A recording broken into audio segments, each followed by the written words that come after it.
Suscríbete, activa la campanita, comenta y comparte el video. Busca de Dios que Jesucristo es el camino, verde la vida y nadie va a Padre sino por él. Gracias, papi, por la educación. Y vamos, señores. El tal Sensei, el hombre que, no, que quedó el trading, que sé yo qué, cayó el pancho.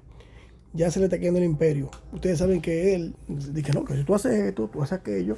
Entonces hay mucha gente que invierte en esto, que hacen inversiones con él, ya, alguna marca, gente que apuestan a su talento, a que el tipo pueda hacer que progresen. Resulta ser que los vehículos son alquilados, los apartamentos también son alquilados, el pancho tengo olla, o no tengo olla en verdad, tiene su cuarto porque ha engañado pila de gente. Así que tenemos este documentalcito donde se va a ver la cosa, directo el tiro de la vainilla. La diferencia del precio o lo que tú te ganaste de esa transacción fueron $80. Asimismo funcionan las divisas. La construcción de su imagen fue meticulosa. Mostraba coches de lujo, relojes caros y viajes a destinos exóticos. Todo acompañado de la narrativa de que aquello era fruto de su conocimiento en trading. Lo llamativo no eran solo las supuestas ganancias, sino la rapidez con la que decía haberlas conseguido. Prometía resultados inmediatos, y esa promesa se volvió adictiva para quienes soñaban con escapar de la rutina. Cada publicación aumentaba su reputación. Cada like y cada suscripción reforzaban la idea de que estaban frente a un genio de las finanzas. Lo que pocos sabían era que tras esas pantallas brillantes había un personaje muy distinto al que aparentaba. Lo primero que encendió las alarmas fue el origen de su comunidad. Sus seguidores crecían a un ritmo sospechoso. En cuestión de meses, pasó de ser un completo desconocido a convertirse en referencia obligada dentro del mundo del trading en YouTube. Muchos se preguntaban cómo alguien con tan poca trayectoria podía superar en suscriptores a analistas con años de experiencia comprobada. La respuesta estaba en su estrategia: vender una imagen aspiracional antes que un conocimiento real. Sus videos estaban diseñados no para enseñar, sino para seducir, y en esa seducción el contenido técnico quedaba relegado a frases vagas y ejemplos superficiales. Detrás de ese espectáculo, la realidad era inquietante. Sus supuestas operaciones en vivo eran en realidad capturas editadas o gráficas manipuladas con programas básicos. Varias veces fue descubierto repitiendo las mismas pantallas de trading, presentándolas como si fueran resultados distintos en días diferentes. Para la mayoría de sus seguidores, esos detalles pasaban desapercibidos porque confiaban ciegamente en él. Pero para quienes conocían el mercado de verdad, las inconsistencias empezaban a ser demasiado evidentes. Así, poco a poco, la fachada del trader más famoso de YouTube comenzó a mostrar las primeras grietas, aunque todavía mantenía una legión de creyentes convencidos de estar frente a un auténtico maestro. Las dudas comenzaron a crecer cuando algunos de sus alumnos más fieles, aquellos que habían pagado por acceder a sus cursos privados y grupos exclusivos, empezaron a notar que las promesas no coincidían con la realidad. El sensei aseguraba que bastaba conseguir unas cuantas reglas básicas para conseguir beneficios constantes, pero en la práctica, sus alumnos terminaban perdiendo dinero una y otra vez. Muchos de ellos lo justificaban al inicio, convencidos de que el error era suyo y no del maestro. Esa es la fuerza de un buen vendedor de ilusiones: hacer que la víctima dude de sí misma antes que cuestionar al ídolo. Mientras tanto, él seguía subiendo videos llenos de triunfos inventados, editando gráficas y mostrándose rodeado de lujos que reforzaban el mito. En paralelo, varios traders experimentados comenzaron a levantar la voz en foros especializados. Señalaban que las estrategias que enseñaba eran tan vagas que no tenían ninguna aplicación real. Mostraban ejemplos de cómo sus supuestas operaciones en vivo tenían desfases de tiempo o errores técnicos que solo podían explicarse si las había manipulado. Incluso llegaron a comparar fragmentos de distintos videos donde aparecían exactamente las mismas velas en las gráficas, como si fueran escenas recicladas. Esa evidencia fue creciendo en internet como una bola de nieve. Cada día surgían nuevas pruebas de que el sensei no era un trader, sino un actor de su propio espectáculo. Sin embargo, la comunidad que lo seguía estaba dividida. Para algunos era un farsante descarado, para otros un genio incomprendido, atacado por la envidia de quienes no podían igualar su éxito. Las contradicciones en su historia personal también comenzaron a pesar. Un día decía haber trabajado en grandes bancos internacionales. Otro día aseguraba ser un autodidacta que había empezado desde cero, en un pequeño cuarto. En una entrevista improvisada mencionó supuestos contactos en Wall Street, pero nunca pudo aportar pruebas de esas conexiones. Las piezas no encajaban, y cuanto más hablaba, más se enredaba en sus propias mentiras. Sus críticos lo sabían. Un verdadero trader no necesita adornar su pasado. Los resultados hablan por sí solos. Pero en su caso, lo único sólido era la narrativa de éxito que había construido cuidadosamente para la cámara. La presión se intensificó cuando empezaron a aparecer testimonios de personas que habían perdido sumas importantes tras seguir sus consejos. Algunos aseguraban haber invertido todos sus ahorros confiando en la promesa de que duplicarían su capital en cuestión de semanas. Cuando el dinero se esfumó, la única respuesta que recibieron del sensei fue que no habían seguido las instrucciones al pie de la letra. Esa respuesta no solo aumentó el enojo de quienes se sentían estafados, sino que también comenzó a llamar la atención de medios especializados. Las primeras notas periodísticas no tardaron en aparecer, señalando irregularidades en su método y cuestionando el origen de su fortuna. A partir de ahí, su imperio digital dejó de ser intocable. En YouTube, los videos de denuncia contra él se multiplicaban. Canales pequeños y medianos comenzaron a analizar sus supuestas operaciones con lujo de detalle, demostrando paso a paso cómo eran falsas.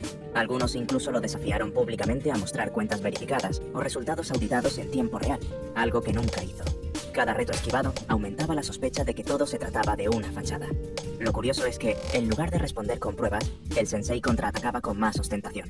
Nuevos relojes, nuevos coches, nuevas mansiones alquiladas para dar la impresión de riqueza. Pero cuanto más exageraba, más alimentaba a quienes ya estaban decididos a desmontar su mentira. En este punto, la fractura con su audiencia era clara. Una parte todavía lo defendía ciegamente, convencida de que todo era un ataque organizado para destruirlo, mientras la otra comenzaba a despertar de la ilusión y exigía explicaciones concretas. Las grietas se transformaron en abismos cuando algunos de sus propios colaboradores internos filtraron información comprometedora.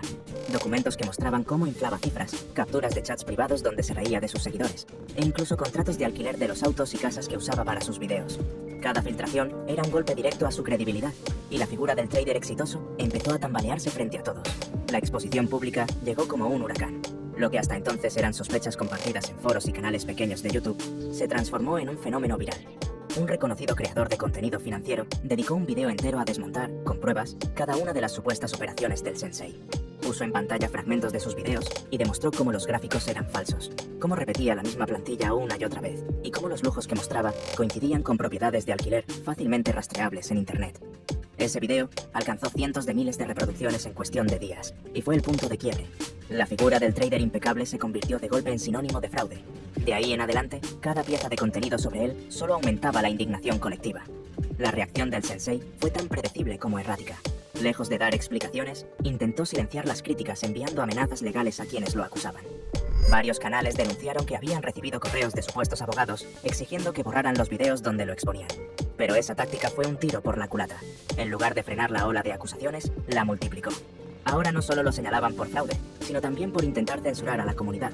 Cada intento de callar a sus detractores se convertía en un escándalo más, alimentando un efecto dominó que lo dejaba cada vez más aislado. El trader que se mostraba como un maestro seguro de sí mismo empezó a dar la imagen de alguien desesperado, luchando por mantener un castillo de naipes que se derrumbaba frente a millones de ojos. Las redes sociales se llenaron de testimonios. Personas que nunca se habían atrevido a hablar comenzaron a contar sus experiencias. Algunos habían gastado miles de dólares en cursos que no ofrecían nada nuevo, solo repeticiones de conceptos básicos que se podían encontrar gratis en cualquier blog. Otros habían invertido dinero real, siguiendo sus recomendaciones, para después ver cómo sus cuentas quedaban en rojo, mientras él seguía mostrando ganancias espectaculares en pantalla. Las historias eran tan variadas como dolorosas. Padres de familia que habían perdido sus ahorros, jóvenes endeudados con créditos rápidos, personas que habían confiado ciegamente en la idea de que con disciplina y el método del sensei, todo era posible. Esa avalancha de voces le dio al caso una dimensión humana que hasta entonces estaba oculta. Ya no era solo un youtuber acusado de mentir, era un hombre señalado como responsable directo de arruinar vidas. La presión mediática se intensificó. Portales de noticias financieras comenzaron a investigar su trayectoria. Descubrieron que no existía ningún registro de su paso por las instituciones bancarias que él mencionaba en entrevistas. Tampoco había constancia de que hubiera obtenido certificaciones oficiales en los mercados internacionales. Lo único que aparecía eran sus propios videos y un historial turbio de empresas creadas y disueltas en poco tiempo, muchas de ellas relacionadas con marketing digital y captación de clientes, no con inversión real. Esa revelación fue devastadora, porque confirmaba lo que sus críticos venían denunciando. El supuesto trader nunca había sido trader.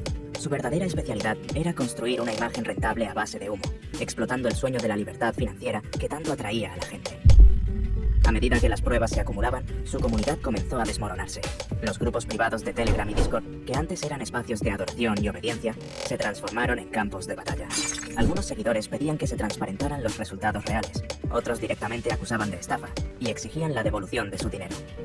En cuestión de semanas, lo que había sido un ecosistema cerrado y protegido, se convirtió en un hervidero de indignación.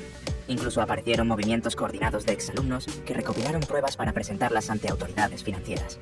Esa organización colectiva marcó un antes y un después, porque por primera vez el problema trascendía el ámbito digital y comenzaba a tener consecuencias legales tangibles. El sensei, acorralado, intentó una última jugada.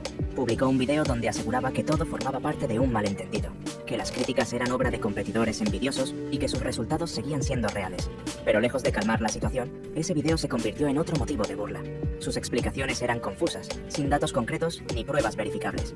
La comunidad notó su nerviosismo, las contradicciones en su discurso y la ausencia de transparencia. El tono de autoridad que lo había caracterizado se desvaneció, y lo que quedaba era un hombre tratando de sostener una mentira cada vez más evidente. En ese momento, hasta los pocos defensores que le quedaban comenzaron a dar un paso atrás. El mito del trader exitoso se rompía en tiempo real, y su caída era ya inevitable. La caída definitiva del sensei fue tan rápida como espectacular. Lo que había tardado años en construir se derrumbó en apenas unos meses. La presión de los denunciantes llegó a los reguladores financieros, y pronto comenzaron a circular comunicados oficiales advirtiendo sobre él. En varios países latinoamericanos, su nombre apareció en listas negras de entidades que alertaban sobre posibles fraudes de inversión. Para alguien que basaba toda su credibilidad en la supuesta autoridad del mercado, ese golpe fue letal. Ya no era un rumor de foros, ni un video viral. Ahora eran instituciones serias señalándolo como un engaño. La narrativa de Maestro Intocable se desmoronaba frente a un documento firmado con sellos oficiales. Mientras tanto, las consecuencias sociales eran devastadoras. Los grupos de Telegram que antes reunían a miles de seguidores quedaron vacíos de un día para otro. Sus canales secundarios dejaron de actualizarse, y los comentarios en sus videos principales se llenaron de reclamos y acusaciones. Cientos de personas compartieron capturas de pantalla de mensajes privados donde pedían reembolsos y recibían silencio como respuesta. Otros subieron pruebas de que las supuestas cuentas millonarias que mostraba en sus transmisiones en vivo eran simples demostraciones en plataformas gratuitas, sin dinero real invertido. Cada nueva filtración era una estocada más a una reputación que ya estaba en ruinas. Lo que antes era admiración se transformó en desprecio abierto, y lo que antes era silencio temeroso se convirtió en un coro ensordecedor de voces exigiendo justicia. El aspecto legal pronto se sumó al escándalo mediático. Algunos exalumnos que habían perdido sumas importantes interpusieron demandas colectivas. Sus abogados presentaron como pruebas los contratos de cursos, los recibos de transferencias y los anuncios donde prometía ganancias irreales. El caso ganó tal notoriedad que incluso medios tradicionales comenzaron a cubrirlo, presentando la historia del trader de YouTube que había engañado a miles. Aquello lo expuso ante una audiencia mucho más amplia, incluyendo a personas que jamás habían oído hablar de él.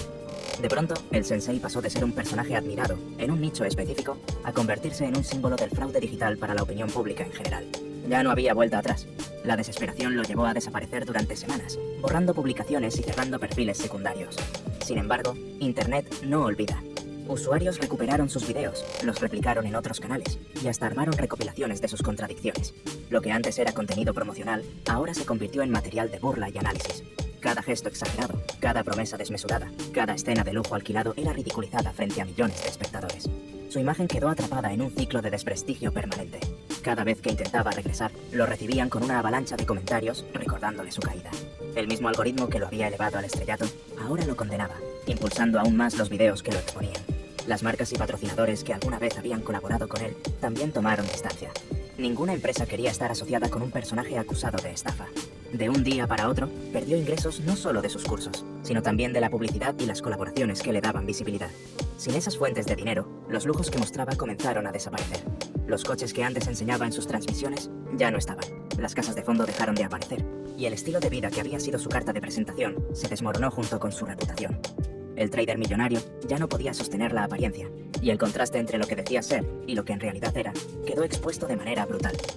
Con el tiempo, el caso del sensei se convirtió en una advertencia recurrente en el mundo digital.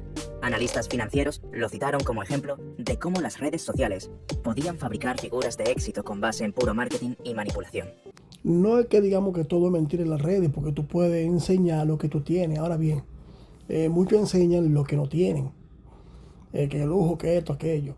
Pero si tú tienes, tú puedes enseñar. Ahora bien, no es correcto porque le levanta el morbo a la gente. Hay gente que tal vez no se han desayunado hasta ahora y de repente tú enseñas que tiene $1 millón, que tiene esto, coño. Y le disfruta el cerebro, pero nada. Suscríbete, activa la campanita, comenta y comparte el video, ya tú sabes.